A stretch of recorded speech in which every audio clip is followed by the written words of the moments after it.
barbell deadlifts, barbell squats, overhead press, lat pull down, chest press. And when you're ready to stop, repeat. That's how we climb Olympia. When you push that extra rep, when you pull another set, when you lift that one last rep, you will climb the mountain and no one will forget. Bring on the build with the NASM Physique and Bodybuilding Coach Program.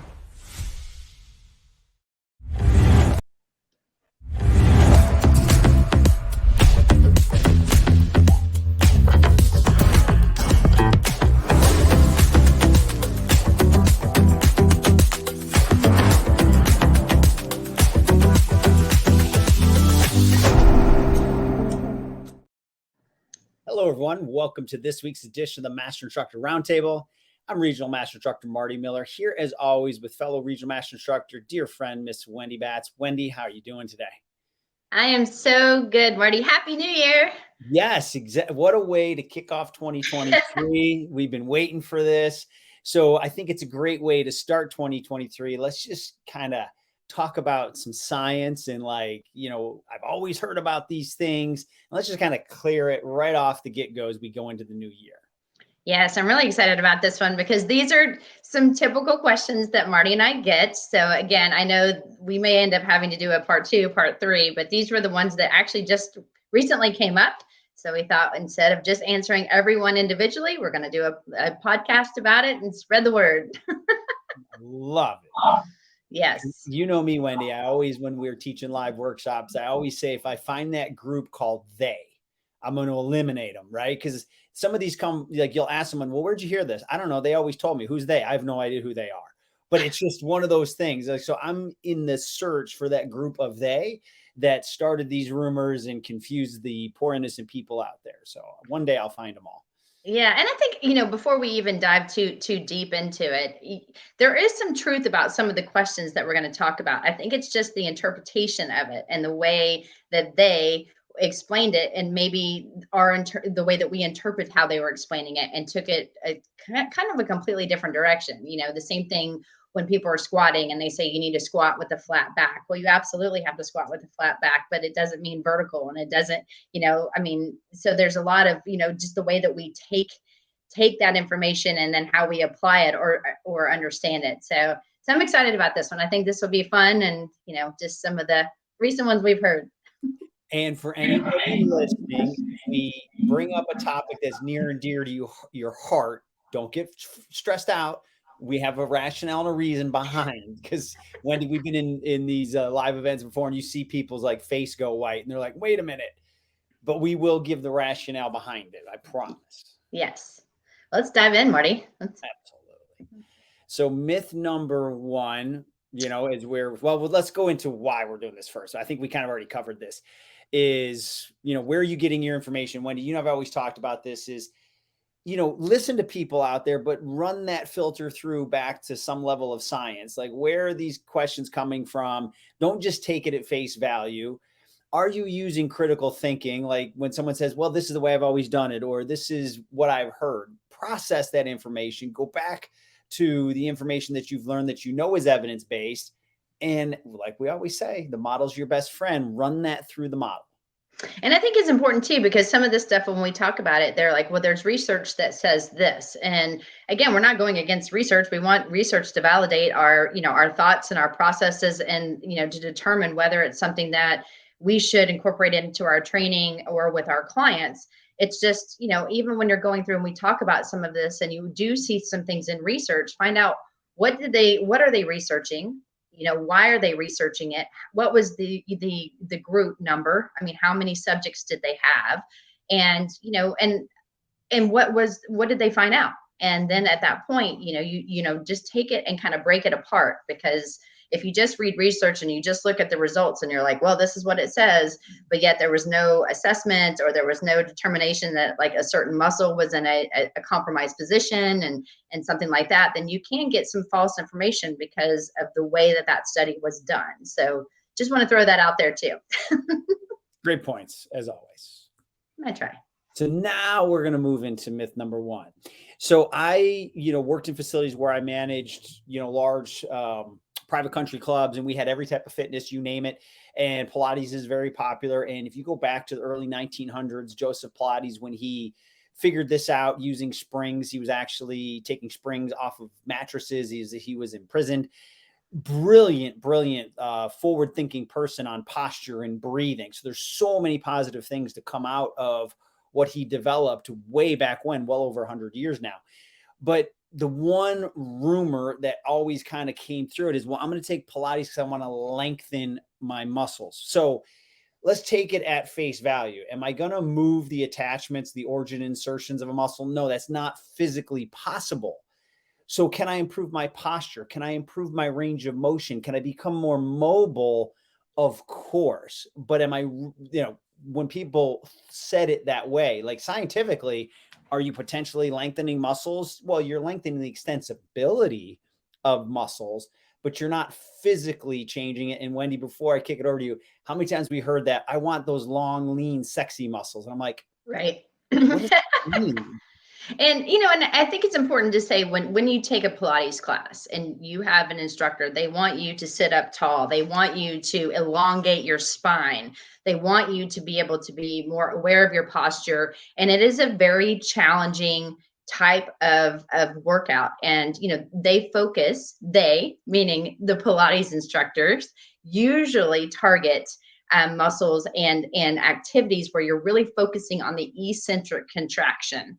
And, that's one thing that I really do like about Pilates. And you are getting yourself into good posture because they're making you aware of your positioning, which is what we try to do with every one of our clients. And why we, Marty and I always talk about the 5 kinetic chain checkpoints and everything. And so, even when I have people that take Pilates and then they come and see me, there are certain positions that I don't think is appropriate for my clients based on an assessment. So I say, hey, maybe tweak this, or talk to your Pilates instructor and say, instead of your feet being externally rotated, can you just keep them straight when you're on, the Cadillac, or you're doing different types of movements. And usually those instructors see my point based on how they are moving and how we're trying to get them in more ideal postures.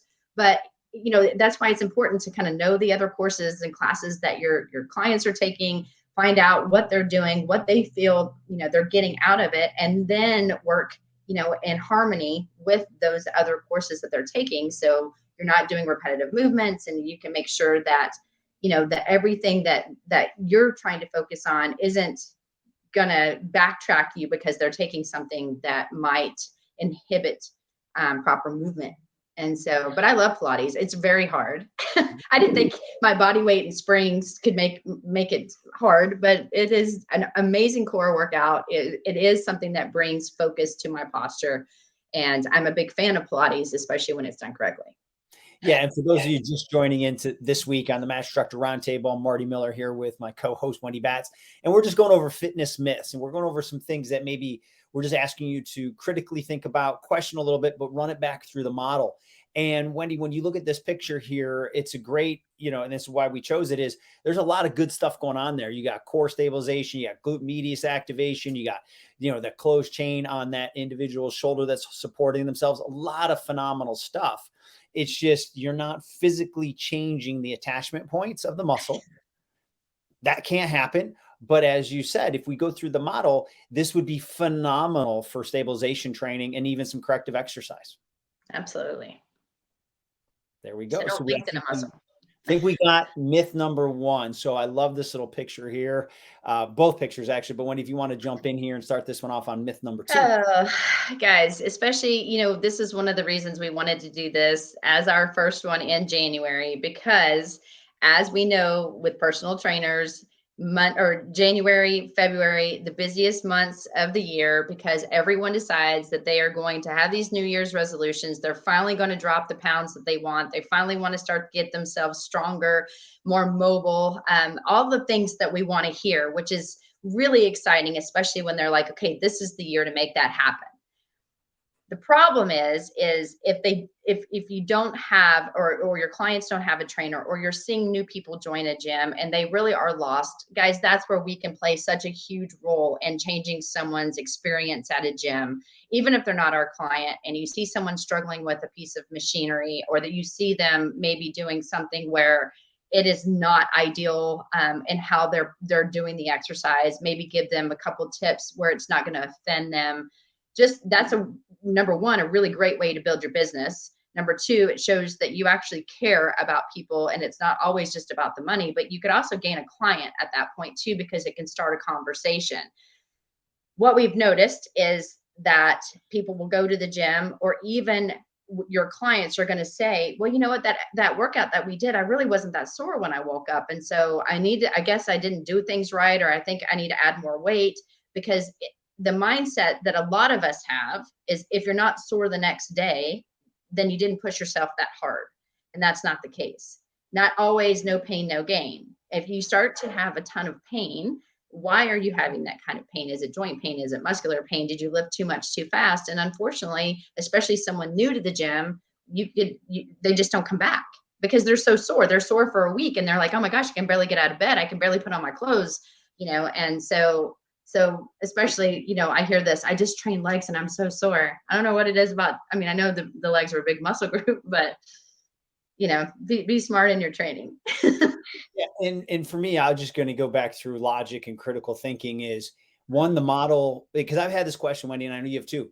So Marty, you're telling me you're never sore. You should. I'm like, well, not really. I mean, in the sense that if I'm going through the proper phase of training in a linear progressive manner, I go from corrective into stabilization, into strength endurance, and I'm doing my proper warm-ups. I'm doing the right amount of time under tension. I'm doing the right amount of volume, and I'm doing my cool down.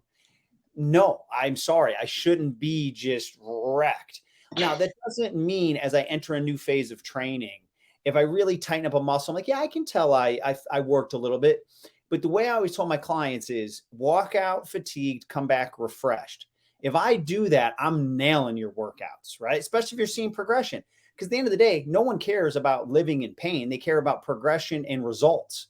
There's not a correlation. I haven't seen a research article said that the people who saw the most amount of success were the ones in the most amount of pain, right? And this is, Wendy, I've said this, you've heard me say this in workshops and stuff. I'm like, okay, we get to this topic and I kind of let people kind of walk into, I'm like, all right, who likes to be sore after workout? Everyone raises their hand. I say, okay, who likes having headaches? And they pause. Who likes a stomach ache? And I'm like, wait a minute. By your logic, if a muscle soreness is good, a headache should mean that I thought really well that day, and a stomach ache should mean that I ate really well. Pain receptors are pain receptors. There's not different ones. There's not a positive pain receptor and negative pain receptors. So when you break it down back to the science, people are like, oh my God, I never thought about that. So one, you might have skipped the wrong phases of training, building people into strength training. You might have done too much volume, but the research shows, and I use this other example, the easy button. My job is to give you the maximum amount of results with the least amount of work. So if I can do that and not make you sore following science, so again, will you feel maybe a little bit of fatigue? Maybe, but you should not have that where you're like looking at a staircase going, I don't know how I'm going to get up or down this. And to your point, Marty, I mean,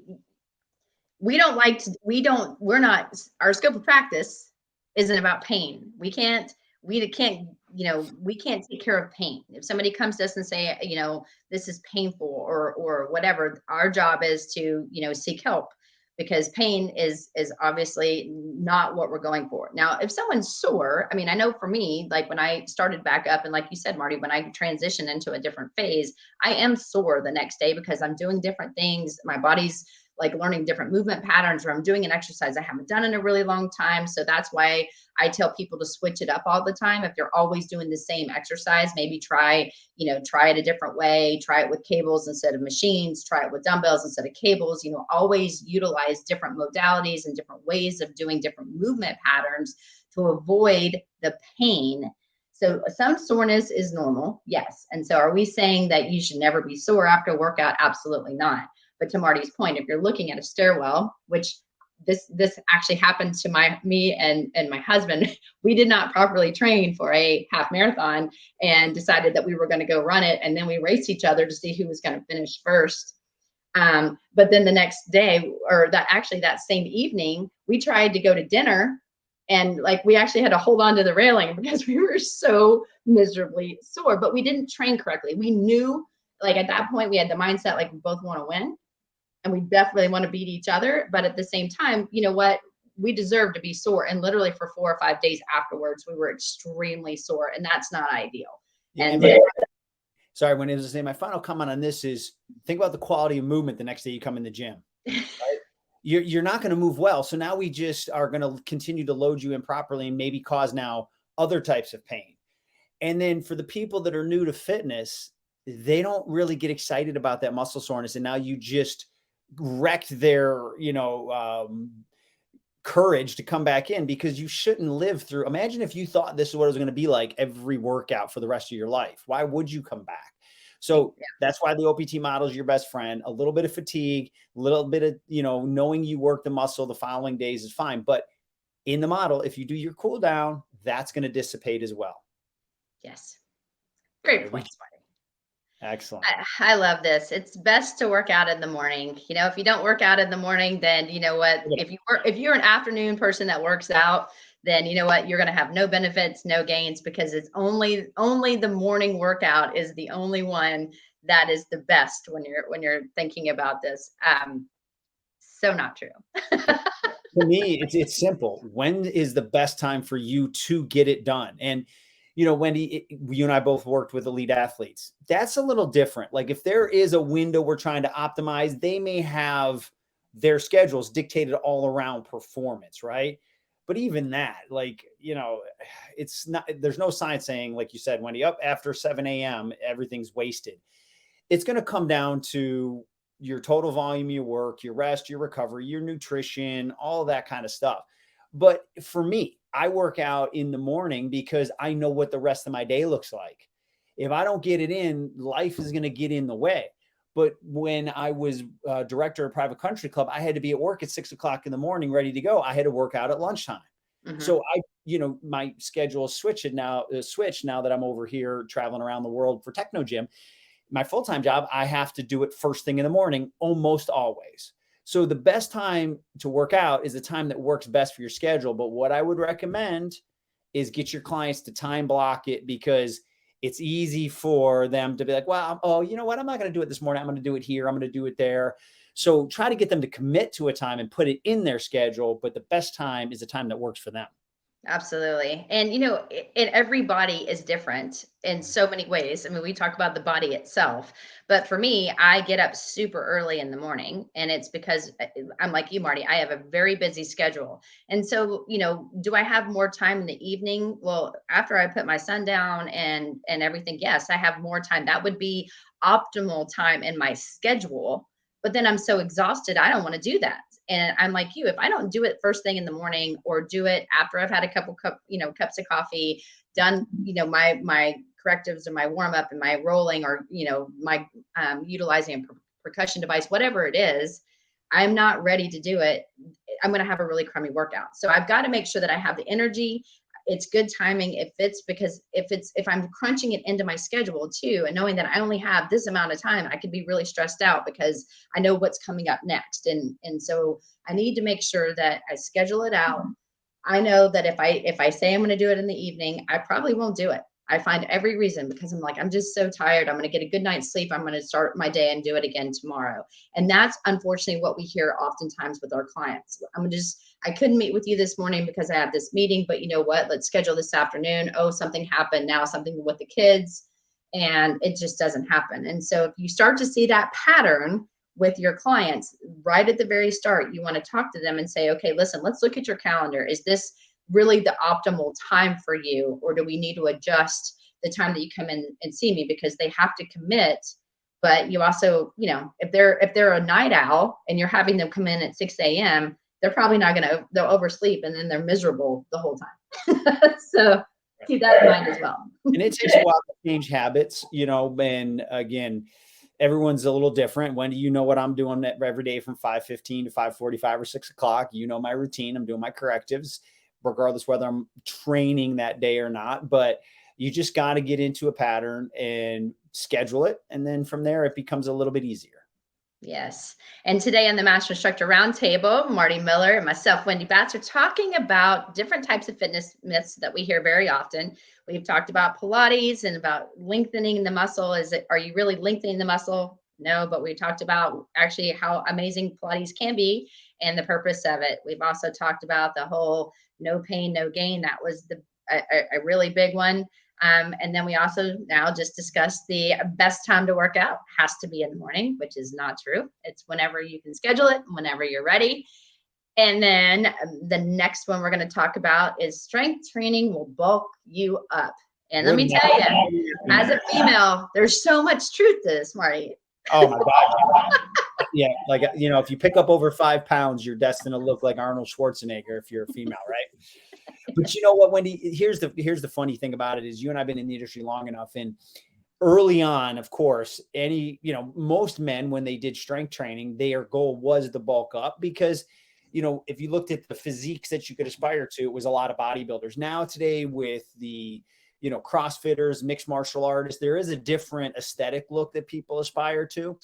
But I think also some of the kind of common ground was that through the CrossFit phase, that more and more men got into cardiovascular work. Thank God, because this could have been another myth that a cardio is going to make you lose weight. And last time I looked at sprinters, they are jacked, right? And so there's ways to do cardio and still maintain your muscle mass. And I think women got into more resistance training, weightlifting, and they understand that a muscular physique can still look feminine.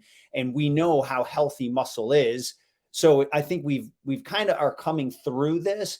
But again, it depends on what phase of training you're in. It depends on your volume. You do have to have the right genetics. You know, people could do the exact same workouts. Some people will put on more muscle mass. Some people won't. But it still doesn't mean you don't want to aspire to put on muscle, because unfortunately, Wendy, you and I both know this, we're over the age of 25 to 30, that your body's trying to shed muscle mass as you get a little bit older. And that's very dangerous as we get older. So there is a time and a place to put on muscle mass before your body wants to start getting rid of it. And then anything you can do to hang on to your muscle mass as you age is incredibly important for longevity. Well, and here's the thing. I'm going to speak as a female, you know, and I heard this and they'll come into the gym and they'll say, listen, I have this pair of skinny jeans that I really want to get into. And, you know, if they're not utilizing something like the model, then, you know, again, think about phase one. We're doing 12 to 20 repetitions. We're doing a 4-2-1 or a very slow tempo when we're moving the weight. So the weight has to be light. We want it to be challenging for that rep range. We take, you know, rest periods if we need it. But most of the time, most women want to lean out and they want to actually, you know, not bulk up. If you start leaning out, you're going to see the muscles, right? So we're going to do limited rest periods. But again, we are challenging the muscles, but we're working on proper alignment. We're working on stabilization. We're working on building the foundation. And then at that point, we start to increase, you know, the weight by decreasing the amount of repetitions that we're doing. And then we're also increasing the tempo. We're moving the weight a little bit faster. So when we get to a phase two, which is the superset, you're still not going to get huge. No matter what happens, you're not going to get so big you can't fit into your jeans. You may start to see more definition. You may start to feel better. You're going to look better because, again, if you have no muscle mass and now you're starting to see some muscle mass, we know the benefits of it that Marty just mentioned. But guys, a lot of that has to do with your nutrition. And so if you are eating and eating and eating, and then you go and lift heavy, you are going to get bigger, you know, just size wise. You're feeding the body. You're feeding your temple, no matter what it is. And then at that point, you will grow. But if you're not really utilizing stabilization and stabilization endurance, and you go straight into muscular development, the goal of muscular development is to gain some size. It's hypertrophy training. And so, unfortunately, people go into the gym, they lift as heavy as they can for 8 to 10 reps, and then they go home and they eat everything. Well, you will get bigger, because you are building muscle hypertrophy, you know, like you're working in that phase. And that's one of the reasons that we love the model, is because that is an optional phase. Not everybody wants to be a bodybuilder. Not everyone wants to get big, but just knowing lifting weights is not going to make you big. Strength training will not make you big unless that's your ultimate goal. And, you know, the term strength training to me is a phase, right? We should say resistance training. We do in the model, because you can still do resistance training and not enter that phase of strength training. And then you can, you know, depend on your genetics and, again, what you're doing. But the one thing I could say, Wendy, is don't be afraid to put on a little muscle because it's a lot easier to take it off. Like if you're able to put muscle mass on, you could change your phase of training and you will see some of that. If you got too bulky, you will see that muscle kind of, slim back a little bit based on your resistance profile that you're doing and your nutrition. But don't be afraid to push it a little bit because you may be a hard gainer.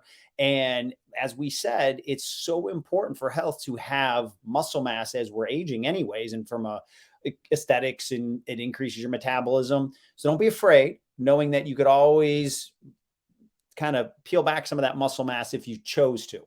Yeah. And if you don't believe me, then try to lift really heavy and then don't do anything for a week and see how you look. And it won't turn to fat. That's another myth. Like they don't just swap. Wait, you mean if I gain size and it looks muscular and then I don't work out for a week, it doesn't just turn chunky? Come on, Marty. No, I always, the example I would give, because that was big in the late 80s, early 90s. Well, I don't want to bulk up because it'll turn to fat. Well, if I give you a piece of wood, can you make it a piece of steel? No. Same thing. It's a different metabolic tissues, right? Muscle does not turn into fat. So there's kind of like myth 4.2. There you go. Well, this one, do I need to do cardio, or you need to do cardio first to, quote, warm up your muscles before you stretch? This is my favorite. I hear this all the time. And never fails. When I have, like when we're teaching a live workshop, even when I'm teaching my courses in the university, people will say, I have to do cardio first to warm up your muscles. Okay, guys, my one question to you is this: what is your body temperature? And so on average, people are 96, 98 degrees. So to me, that's pretty warm. Marty, I mean, last I checked, 90 degrees in general is warm. And so are you, quote, warming up your muscles? Well, your body's already warm. So there's different thought processes. And that's why I said, don't be careful of what you're saying, because if you said that to me, I'll be like, what? That doesn't even make sense, because I'm going to take it literal. Like I'm a very literal person. So if you say you're going to go warm up your muscles, I'm going to be like, oh my goodness, what's your core temperature for your body? So Marty, what is your take on this? Well, think about it. Like Wendy, you and I were talking before, we both had just family members that were sick and they had fevers and they're feeling horrible. Right. Mm-hmm. And think about anybody that has a little child that gets sick, or if you can remember last time you had a fever, your body temperature goes from 98.6 to 101. You are horribly sick. You feel miserable. You don't want to move. So do you think that there's a drastic change in your core temperature when you're doing your warm up? No. What we call it with NASM is movement preparation. Mm-hmm. Now, I'm not saying there's not some, are you increasing blood flow, cellular tissue? Are you getting the muscle ready to respond in case you're doing like a power workout and you're going through your dynamic stretching? You could call that a warm up, but that's only because that group of, I'm going to get them eventually. That was what was named in the industry. No one's really changed it, but we call it, a movement preparation as part of that warm up. But we're not saying you're going to take your temperature from 98 to 107 because you'd be in the hospital. You'd be almost dead. People don't question it. And they're like, oh my God, I never thought about it. But let's critically think. So movement preparation, soft tissue preparation, right? All that is central nervous system preparation. Great. If your temperature goes from 98.6 to 98.8, whatever, great. But that's why we have homeostasis and we sweat. Your body will fight to keep it at 98.6-ish, right? That's why we have homeostasis.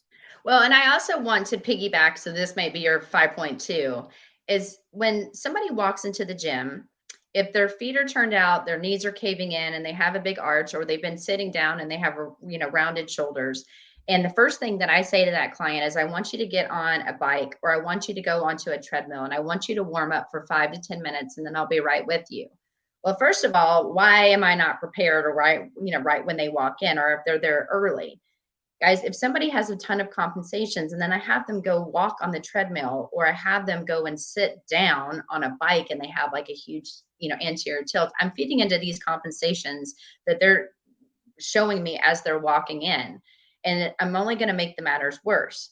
One of the things that you're going to notice through and with NASM is that we have people do self-myofascial technique right when they walk in. And when you're rolling on that tissue, you're actually, quote, warming it up, right? Because you're adding friction to that muscle. You're getting better blood flow through the muscles. That's why it feels like it, sometimes it even turns red, because there's better blood flow. And that's what we're looking for, is we're looking for blood flow. We're looking for, really trying to down regulate overactive muscles. So then we can go into some stretching, and then we might do some activation work. And then if they just feel like they have to get on that treadmill, or they have to get onto the bike, or they have to get on something because that's just their thing, or you feel that they need to do that quote cardio warm up, have them roll first, then stretch, then activate, put them in a better chance and position. So when they go onto that treadmill, their feet are a little bit straighter, their knees are more aligned, because you've done things to warm up the outer hip or activate the outer hip and get better length into the lateral gastroc. That's really important, because again, our ultimate job is to make someone move better and more ideal. So they're going to be able to lift more and perform at a higher level. Don't let them come in, especially if they've been in heels all day, dress shoes for men, high heels for women, whatever. It doesn't matter. Any kind of heel will cause those compensations if they've been on them for 8 to 10 hours, and then they take them off, put on tennis shoes, and then you tell them to go run or walk. So just be smart. And that's one of the reasons in our textbook that we say, if you want to do cardio, do it after you roll and stretch, ideally after you do some activation work, and then do that. It's always about quality of movement first. Always. Excellent. So thank you for that 5.2. There's my rant for the day. My ramble. That's why I left it, because I knew that was near and dear to your heart. So yes. Some key takeaways that I think Wendy and I both covered, and we cover in a lot of these Master Instructor Roundtables, go figure, is the OPT model will always provide you the answer. They're built in there for you. You just got to, don't take the model for granted, really critically think about it, look at it, ask why it's there. Why do they use these terminologies? And if you have any questions, you can get a hold of us. Always use that critical thinking. Just because something is out there in, flying around the internet or from just people talking, doesn't mean that it's 100% correct. There might be some truth to it, like we talked about today, but don't be afraid to question it. Like the whole muscle soreness, right? Like there's no science behind that. Like, yes, you have to challenge the muscle, and we want progressive overload. But if you really look at the science, it's not saying jump right into it, make people sore, you get the best results. And then like Wendy and I'm that annoying. Can you imagine what my parents were like, Wendy, when I was like, what about this? What about this? What about this? Question everything. So that's how you learn. Yeah. And I tell my clients too, if you have a question, I want you to ask. Question everything, because you know what? I bet you I have a rationale for why I'm making you stand on one leg, and why I'm making you do this, and why I'm making you do that. Plus, it's fun. To me, it's fun because I want to teach. I want my clients to have a really good understanding. And trust me, the more that they realize how smart you are, because you're actually thought about their workout and you're not just doing the workout of the day, they just keep coming back. I'm telling you, it's really good for business. I couldn't agree more. So Wendy, why don't you tell these amazing people how to get a hold of you? Yes. If you guys want to email me, you can find me at wendy.batts@nasm.org, or you can find me on Instagram at wendy.batts13. And my info is popping right up here. So my Instagram is dr.martymiller72. And then my email, marty.miller@nasm.org. So Wendy, here's to a great 2023. Thanks for all you did in 2022 and this great kickoff to this year. And for all of you joining us this week, we look forward to seeing you again next week on the Master Instructor Roundtable.